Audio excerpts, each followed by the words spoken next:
AIR news में आप सभी दर्शकों का स्वागत है। नांदेड़ आगरा म्यूनसिपल कॉरपोरेशन के इंतखाबात की मुहिम आखिरी मरहले में दाखिल हो चुकी है। तमाम सियासी पार्टियां पूरी ताकत के साथ मैदान में उतरी है। इसी सिलसिले में आज कांग्रेस और वंचित बहुजन आघाड़ी के इत्तेहाद की हिमायत में वंचित बहुजन आघाड़ी के कौमी सदर प्रकाश अम्बेडकर की अहलिया सीनियर लीडर अंजलि ताई अम्बेडकर ने नांदेड़ का दौरा किया। लेबर कॉलोनी और नयाबादी इलाके में अंजलि ताई अम्बेडकर की क़यादत में एक शानदार रैली निकाली गई, जिसमें हज़ारों की तादाद में लोगों ने शिरकत की। रैली में कांग्रेस के रुकने पार्लियामेंट और मुकामी कायदीन भी मौजूद रहे।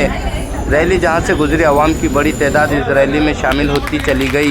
लीडरों ने इल्ज़ाम आयद किया कि अशोक राव चौहान बीजेपी को फ़ायदा पहुंचाने के लिए वोट तकसीम करने की साजिश कर रहे हैं और मुख्तलिफ इलाकों में छोटी पार्टियों को मैदान में उतारा गया। आवाम ने यकीन दिलाया कि 15 जनवरी को कांग्रेस और वंचित बहुजन आघाड़ी के इत्तेहाद को वोट देकर नांदेड़ में इत्तेहाद की हुकूमत बनाएंगे। आखिरी में वंचित बहुजन आघाड़ी के लीडर ने कहा, अगर वंचित और कांग्रेस की इत्तेहाद की हुकूमत बनती है तो नांदेड़ की हिम्मत तरक्की के लिए मजबूत तरक्याती मॉडल नाफिज किया जाएगा।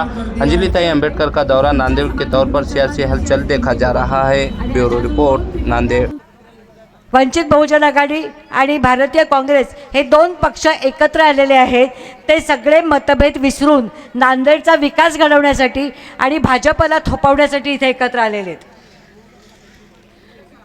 नांदेड हे भ्रष्टाचाराची गजबजपुरी आहे। जे आतापर्यंत लोक निवडून आले ते सगळे सोडून आता भाजपमध्ये गेलेले आहेत आणि जेव्हा सत्ता होती नगरसेवकांनी ते लोकांची कामं न करता केवळ कॉन्ट्रॅक्टर्स चालवणं, कंत्राटदारांना पैसे देणं, स्वतःचा त्याचा हप्ता घेणं आणि कामं होत आहेत की नाही याच्याकडे दुर्लक्ष करणं, इतकं भ्रष्ट प्रशासन महानगरपालिकेचं झालं आहे।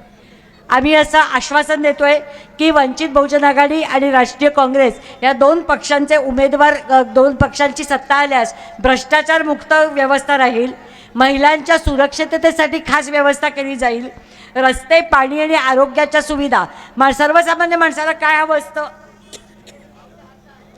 चांगलं जगण्यासाठी चांगले रस्ते हवे असतात, अंडरग्राऊंड ड्रेनेज हवी असतात, शुद्ध आणि चांगलं मुबलक पिण्याचं पाणी हवं असतं, कचऱ्याचं व्यवस्थापन हवं असतं, आपल्या प्रभागामध्ये चांगल्या तऱ्हेचा दवाखाना असा किंवा छोटं हॉस्पिटल असायला लागतं, चांगल्या दर्जाची शाळा हवी असते, एवढ्या आणि तरुणांच्या हाताला काम हवं लागतं। एवढ्या 5-6 गोष्टी मिळाल्या तर सर्वसामान्य माणूस हा खुश असतो, आनंदात असतो, सुखाने जगत असतो। त्याच्या मोठ्या काही माझ्या बंगला बांधला गेला पाहिजे, माझ्याकडे आलिशान गाडी आली पाहिजे, अशा काही आपल्या सर्वसामान्य माणसांच्या अपेक्षा नसतात। चांगले रस्ते, चांगलं पाणी, कचऱ्याचं व्यवस्थापन, मुलांना शिकायला शाळा आणि शिकलेल्या मुलांच्या हाताला रोजगार, एवढ्या साध्या कल्पना आणि अपेक्षा घेऊन आपण जगत असतो।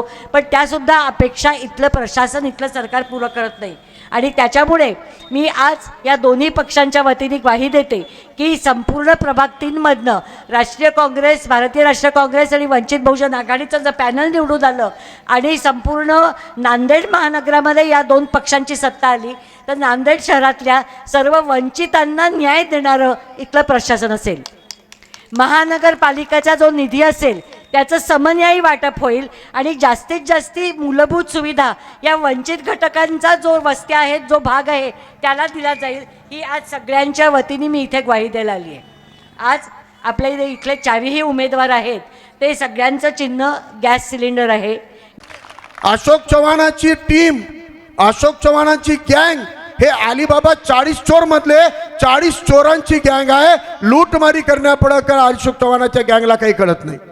त्यामुळे आता आपल्याला प्रभाग क्रमांक 2 मधला छत्रपती शिवरायांना अपेक्षित असलेला स्वराजचा मॉडेल जर जागतिक पद्धतीने, जागतिक दर्जावर एक शहरीकरणाच्या माध्यमातून उभं करायचं असेल तर या तरुणामध्ये मजबूत, अभ्यासू आणि तरुण नेते निवडून देण्याची गरज आहे। आज आपण बघत आहोत आपल्या नांदेडमध्ये काय झालेलं आहे, राजकारणाचा बट्ट्याबोळ झालेला आहे। महेश देशमुख म्हणाले, ज्या उमेदवाराला तुम्ही सातत्यानं मतदान देऊन निवडून आणलेलं आहे ते उमेदवार काँग्रेसच्या निशाणीवर सेक्युलर म्हणून तुमचे मतदान घेत होते। आज ते कुठं आहेत? आज ते कुठं आहेत? आज अशोक चव्हाण कुठं आहे? तर आज ज्यांना जातीवादी म्हणून भीती दाखवून आपलं मतदान घेत होतं ते अशोक चव्हाण आणि या 40 चोर आज त्या जातीवादी पक्षासोबत जाऊन बसलेले आहेत। मी जास्त वेळ न घेता एक गोष्ट सांगणार आहे। जेव्हा नांदेडमध्ये आंबेडकरवादी समाज, मुस्लिम समाज, ओबीसी समाज आदरणीय बाळासाहेबाला म्हणत होता की बाळासाहेब महापालिका निवडणुकीमध्ये कोणासोबत तरी आघाडी केली पाहिजे, कोणासोबत तरी तुम्ही युती करा, आघाडी करा, तुम्हाला सगळ्यांना वाटत होतं ना बाळासाहेब आंबेडकरांनी युती केली पाहिजे, वाटते की नाही वाटते?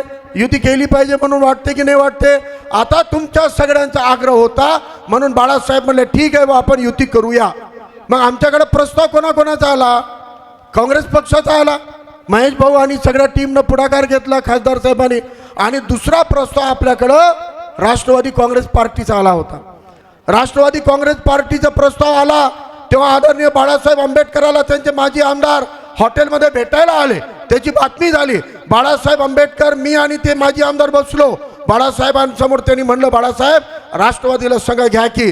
तेव्हा आदरणीय बाळासाहेब आंबेडकरांनी राष्ट्रवादीला सांगितलं ॲट्रॉसिटीच्या नावानं गरड ओकणाऱ्या हेमंत पाटलाला, बोंडारमध्ये अक्षय भालेरावची हत्या करणाऱ्या आनंद बोंडारकरच्या मांडीला मांडी लावून आम्ही बसणार नाही. तुम्ही जर शिंदे गटासोबत जाणार असाल तर आम्ही राष्ट्रवादी सोबत आघाडी करणार नाही. या पद्धतीची भूमिका आदरणीय बाळासाहेब आंबेडकरांनी आणि नांदेडच्या वंचित बहुजन आघाडीने घेतलेली आहे.